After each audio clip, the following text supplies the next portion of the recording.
Hi, I'm Steve Towns. I'm Deputy Chief Content Officer for Government Technology. Welcome to our Q&A with Chris Hein from Google Cloud. Chris is head of customer engineering for public sector for Google Cloud. Chris, it's great to talk with you again. Good to see you, Steve. So our topic today is zero trust security, and that's really an issue that has been getting a lot more attention lately as maybe a more effective defense against some of the increasingly disruptive and expensive cyber attacks we're seeing, both across government and private sector. The compliance environment, I think, is also maybe moving in that direction as well. We saw the recent executive order from President Biden that certainly pushes federal government agencies toward a zero trust model, and it might be a preview for state level regulations that our state and local audience will have to deal with as well. So I guess bottom line, important time to be talking about zero trust. Maybe we start with Chris. How do you define zero trust, and really what are the primary components of this approach? Yeah, you bet. That's a good question, Steve. I think zero trust is one of those dangerous ones where we don't want it to become too much of a buzz term, where folks start to disregard it, because there's actually some really valuable elements to it. And zero trust is actually a good description if you think about breaking it down, because what it really comes down to is zero trust is this concept to say, how do attackers typically get into people's systems? And once they're there, how do they do damage? And so what zero trust tries to say is, oftentimes people get phished and then someone gets access to some service level account inside of an IT perimeter. And once they're there, they move across the rest of the organization. And it's because, typically speaking, once you're through the castle walls, you have access to everything, right? The treasury's right there in front of you. Right. And so what zero trust tries to say is, hey, what if we make the assumption that the bad guy's already in the walls, right? What if we start to assume that they've already got access to our corporate network, right? And so what it does is you start to add in these levels of security such that once you don't just say, hey, if you can get access to our VPN, well, good. Now you got access to everything. The idea is that at every step along the way, you're doing a trust exercise to make sure that the person who is accessing a resource is who they say they are, and they are from a device that is not compromised. And so really it is this, when we say zero trust, the reason that we call it zero trust is that I am not making any assumptions about each user and what they should have. At every point, I'm actually going to verify who they are and that they have access to what they're trying to get to. Talk about why that model is more and more important to government agencies. Yeah, I think the reason that it's so important is that what we've seen is that, the tool sets for our attackers have gotten tremendously more efficient. And so what we're seeing is, over and over again, if you make it so that, hey, if I can get somebody's username and password, right, I have access to everything else. We run our users through a whole lot to try to teach them, hey, don't click on that email, right? Don't click on that link. Don't download that attachment. But at the end of the day, it's not their fault. They're trying to do their jobs, right? And so the reason that for government agencies this is so important is we've seen the considerable rise of ransomware as a very expensive proposition. And it's not just expensive, it can be dangerous, right? We've seen many attacks that have brought, these agencies that the constituents require to their knees.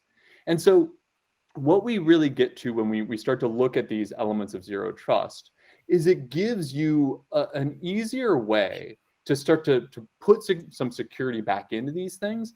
You don't have to re-architect everything. You don't have to start from scratch. You don't have to be Google to be able to be protected at this level.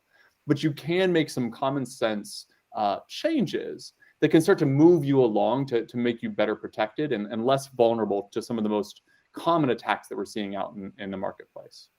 Yeah, really seems like an approach that's built for today's environment and kind of the realities, right? I mean, you're not going to keep all the bad guys out of your network, but you can, but there is a way to protect yourself while acknowledging that. Talk about the bigger hurdles. I mean, where do government agencies face hurdles in implementing this sort of strategy? Yeah, that's a good question, Steve. I think, some of the hurdles are the typical cybersecurity hurdles, right? Which is budget is always going to be one of those, right? There's oftentimes it's hard to convey, why should I invest in something right now? Everything's going fine, right? I haven't had any incidents, right? And so it's often hard to convince, the folks that hold purse strings that we should invest more money in something right now that doesn't seem like a top priority. But what I would argue there is, we're seeing, and I was just having a conversation with a couple of state CISOs last week, that even, a lot of localities and states, the way that they handle this right now is through cyber insurance. And the costs of cyber insurance are skyrocketing right now because of how frequently people are getting attacked successfully. And so what I'm starting to see is that you're actually going to start to see this ability to, like, it's just like safe driver kind of thing for your auto insurance, right? Mm-hmm. You're going to start to see these cyber insurance policies are going to get less expensive for those that are showcasing that they can do these best in breed technologies. And you're going to start to pay more if you can't.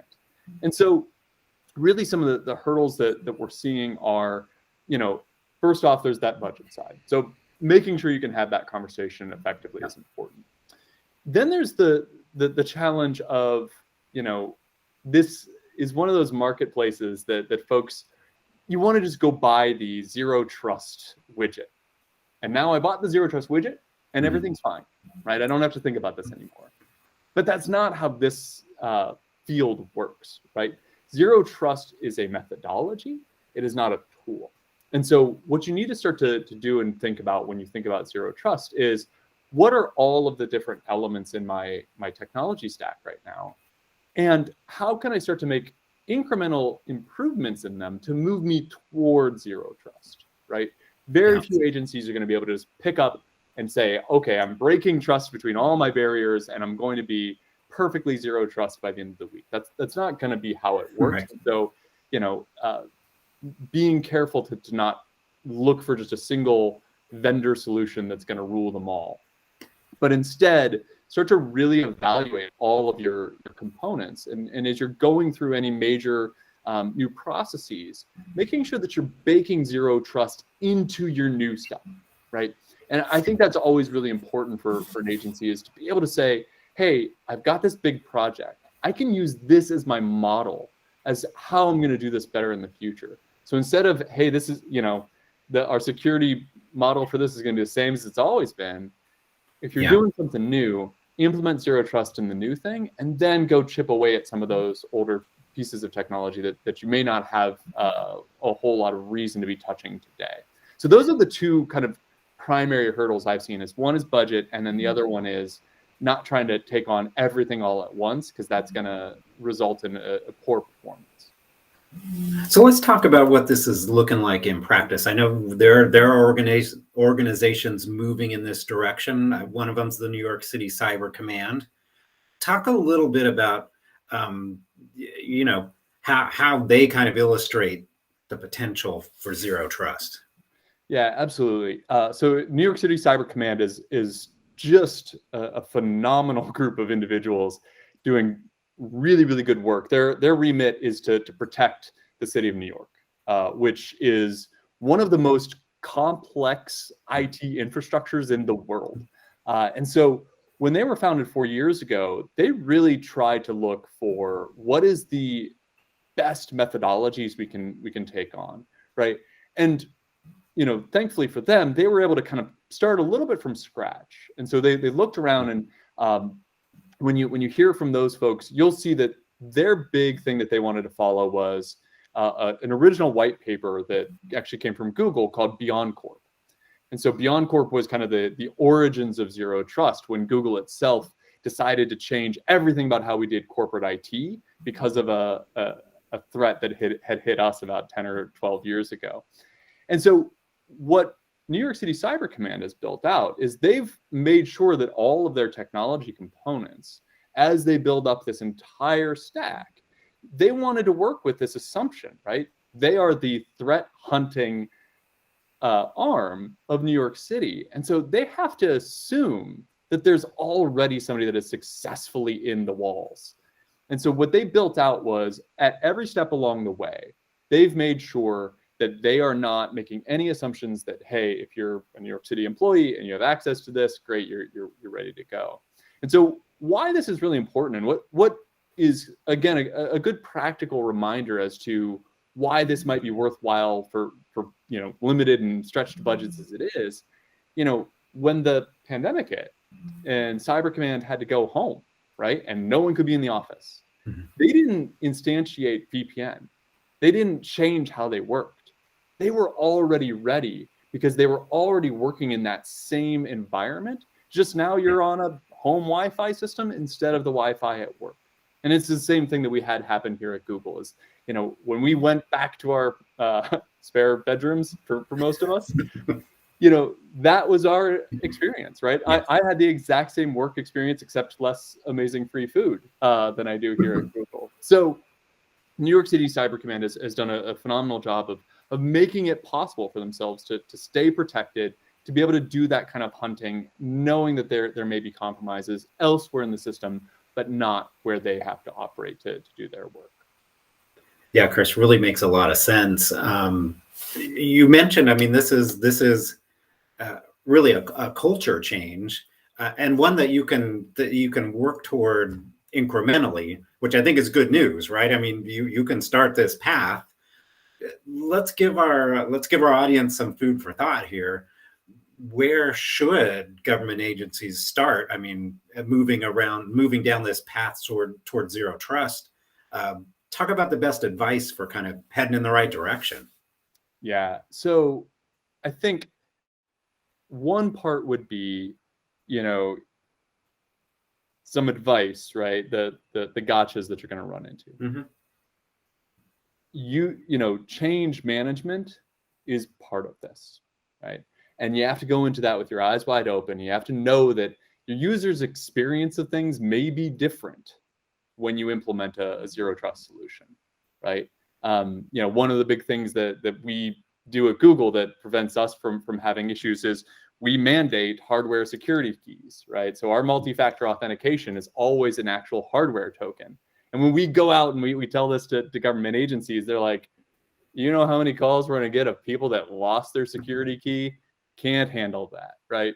Mm-hmm. And I think, so it's important to go in with your eyes open, know that that's going to be a problem, and know that you're going to have to work with folks and get them up to speed, get them used to these concepts, and make sure you're selling them on why this is so important, right? What are the things that this is going to improve for them over time? So yeah. I would say focusing on the change management is always an important part of the process. The other thing I would say is you have to start to really look at what are your most sensitive systems and how are you protecting them today? And if your answer is to build bigger and better walls around those systems, I'm going to challenge you and say that it's the wrong way to do it, right? You should make the assumption, it's the old joke, right? Like there's only two types of IT entities out there, those that know that they've been hacked and those that have been hacked but don't know it, right? And so you have to start to re-envision. So when you're dealing with constituent data that is of the most sensitive natures, right? Those are the applications that it's worth figuring that out, right? It's worth making the changes today. Look at the different products that are out there, right? Google Cloud's got a couple of really good ways where you can start to make it so that this is pretty invisible, right? It doesn't have to change everything. And so making sure that you're really looking at those, protecting those with a zero trust model first, showcasing that as a win, and then being able to move it down the chain of the most secure systems to the least secure systems.